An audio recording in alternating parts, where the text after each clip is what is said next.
I want to welcome you back to Boxing Jazz. We're going to talk about the Edgar Berlanga unanimous decision over Jason Quigley. First, I would like for you to subscribe to this channel, hit that like button, hit that notification button, but also comment on this video. Edgar Berlanga had a fight against a gatekeeper, Jason Quigley.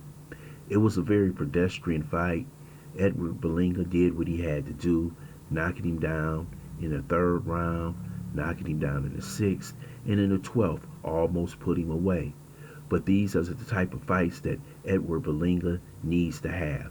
His first 16 fights were knockouts. His last 5 fights went to the decision table, and he received the unanimous decision.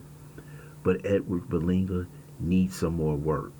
He needs to get in with more gatekeepers, more journeymen, before he takes that huge step up against the David Morrells, the David Benavidez, the Charlos, the McGinn, and also the big man, Canelo Alvarez. This is a good fight for him. He fought a boxer who was Jason Quigley, gave him angles. He was very patient in the fight. Yes, at times he looked like he was a little frustrated, but in the 12th round, he really took it to Jason Quigley. Edgar Berlanga, we'll see what happens next. If he takes another journeyman or gatekeeper, another step up before stepping in the ring with those big dogs. It's good to be patient in boxing sometimes. You just sit around, you wait, you get better in the gym. He's back with his regular trainer that he was with his first 16 fights. Now, he needs to work on his skills, his boxing skills. He needs to work on his ring generalship.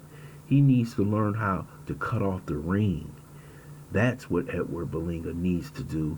And there's nothing wrong with that. There's nothing wrong with being patient. There's nothing wrong with studying and learning your craft before you fight these guys who are beasts. Okay? Because the faults that you have that is shown with the Quigleys of the world will be easily exploited by those like Benavidez, Charlo, Munguia, and Morrell. Those guys are top of the line fighters. And let's see if DAZN, Matchroom, Eddie Hearn, are they ready to put him up against a top 10 component right now? Because I think he needs more work.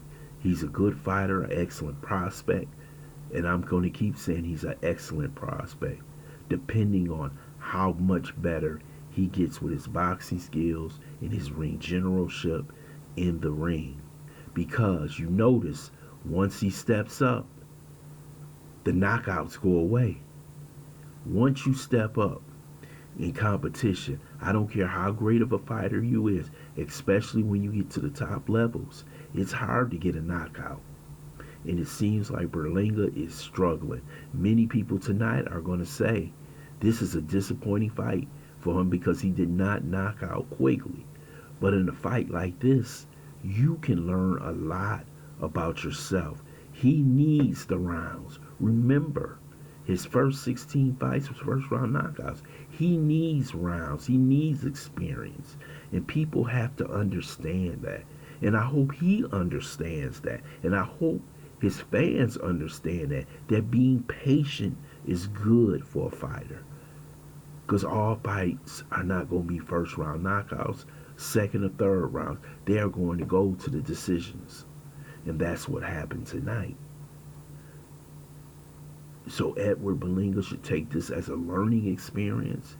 He shouldn't take it as a failure. But you know how the media is. You know how some of the fans will see this fight.